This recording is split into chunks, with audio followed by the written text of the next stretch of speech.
But there's also some other interesting news coming out of the Pac-12. And before I've said this for a while, but if you were going to rank the colleges based on the likelihood they were going to play college football and or fall sports in general, I think it's fair to say that the 5 major conferences would look like this. SEC, most likely to play. And I base that on the fact that the SEC, college football, matters more in the Southeastern Conference. The 11-state footprint of the SEC, by and large, has essentially a similar sort of perspective as it comes to life. And high school football is going to be played in this region. We know Georgia basically said, hey, we're going to get it done. Alabama said no changes at all to our schedule. Texas said if you're big schools, we're going to start you a little bit late. But for the smaller schools, you're starting on time. Florida is allowing everybody to go back to practice on July 27th. All of that is moving in a good direction. And I believe that we'll play high school football all over the SEC footprint in the 11 states. So the SEC is the most likely.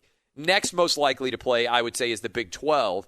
There are 5 states in the Big 12 footprint: Texas, Oklahoma, Iowa, Kansas, and then West Virginia, which is geographically apart from those other 4 states. But those 5 states also have a lot in common. High school football, by and large, going to be happening there. And I believe as a result, there's a good chance. You saw the University of Texas athletic director come out and say effectively, hey, by the way, we're going to be planning on our 12-game season. In fact, we're planning on 50% of fans present. A lot of positive direction and news coming out of the Big 12. ACC, I would say, is the third most likely to play. And the reason why I say the ACC is the third most likely is you have some schools like Clemson and Florida State, which are, and Georgia Tech a little bit, maybe Miami, which are shadow SEC programs. That is, they aren't that much different than the Southeastern Conference schools. And then you have some schools that are a lot different up in the Northeast, the Syracuses, the Boston College, the Pittsburghs of the world, that are quite a bit different than everybody else further south. But the overall trend lines for many of these places are moving in a positive direction and will be in an even more positive place by the time we get into August and September as football season would happen. So I think the ACC is likely to happen as well. The Big Ten, it appears that even as the Big Ten states are opening up, the states that were really hit the hardest, the Pennsylvanias, the Illinois, the Michigans of the Big Ten, that those states are opening up. I think the Big Ten will play, but they would be the 4th most likely. And then the least likely is the Pac-12. And that's why the news coming out about the Pac-12 is, I believe, so significant overall, because I think the Pac-12 is the most likely to actually cancel their season. But there were substantial reports out there now that the Pac-12 has got everything kind of set up in terms of what they are planning. And so the Pac-12 would effectively make the decision to play in mid-September. And if they are ready to come back by mid-September, then that's really not that wild of a difference compared to when they would have otherwise started. They would be playing 10 conference games. They would begin their season on September 19th.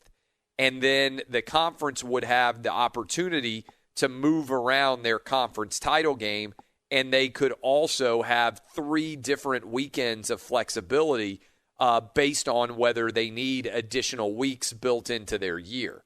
So this is pretty good in general as you break down the return of college football. And I've been talking about for a while that I believed college football was going to be played, and there were a lot of people out there that didn't believe that it was likely for college football to be played. But I've said I believe they will figure out a way to play because there are so many other sports that are going to be playing, and because we can learn a lot from all the other sports that are playing.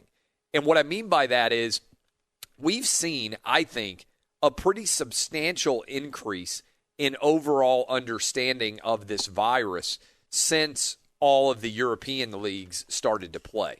And if you look at the European leagues, you had, for instance, the Bundesliga in Germany come back early, and they were testing players, and then the English Premier League came back, and they haven't had a substantial amount of positive tests either.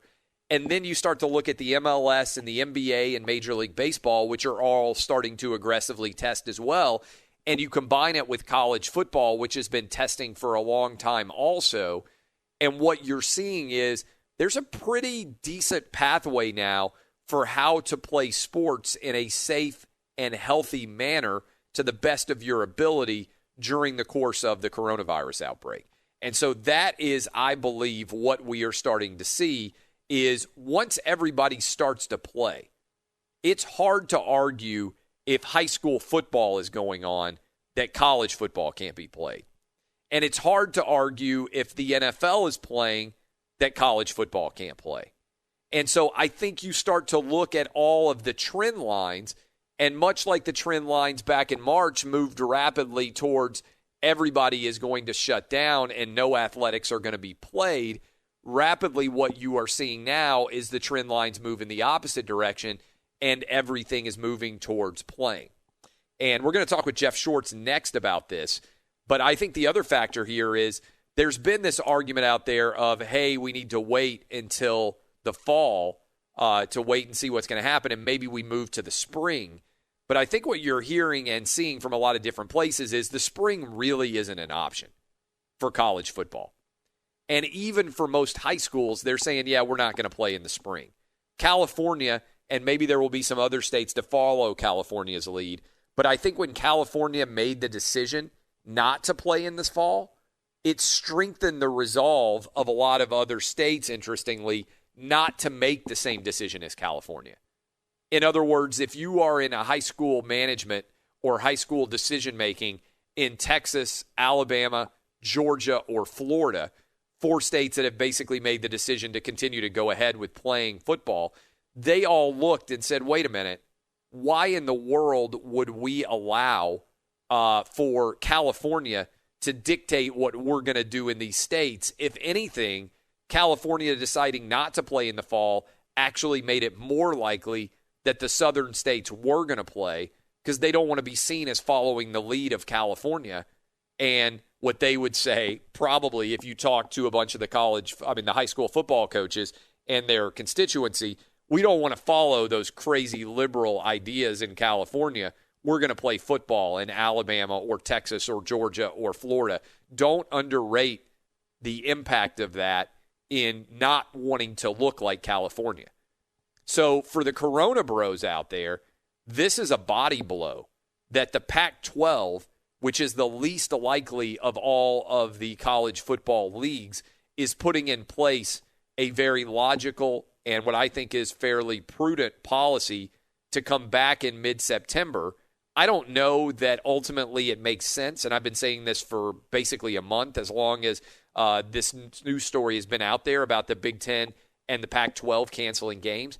I don't think necessarily that it's going to make logical sense for the SEC and the Big 12 and the ACC to cancel all of their out-of-conference games. For instance, I know that the SEC and the ACC have been talking a decent amount about many of their rivalry games. Georgia, Georgia Tech, Florida, Florida State, Louisville going up against Kentucky, and then also Georgia, Georgia Tech. Those are big games that are very important to many of the people who live in those states. Great rivalry games. Clemson, South Carolina. I think I mentioned, if I didn't, I left it out. But they don't require much travel.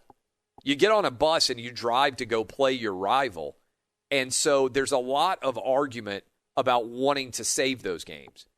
And I feel bad for people in Iowa, for instance, who love to see the Iowa State-Iowa game. To me, it makes no sense for the Big Ten to have canceled that game. They should give a waiver to the Iowa Hawkeyes and let them play in-state against Iowa State. That's a couple-of-hour drive. There's no reason why those teams shouldn't be able to play. But this is, make no mistake about it, a really, really overall positive direction that college football is moving thanks to the decisions that the Big 12 is making.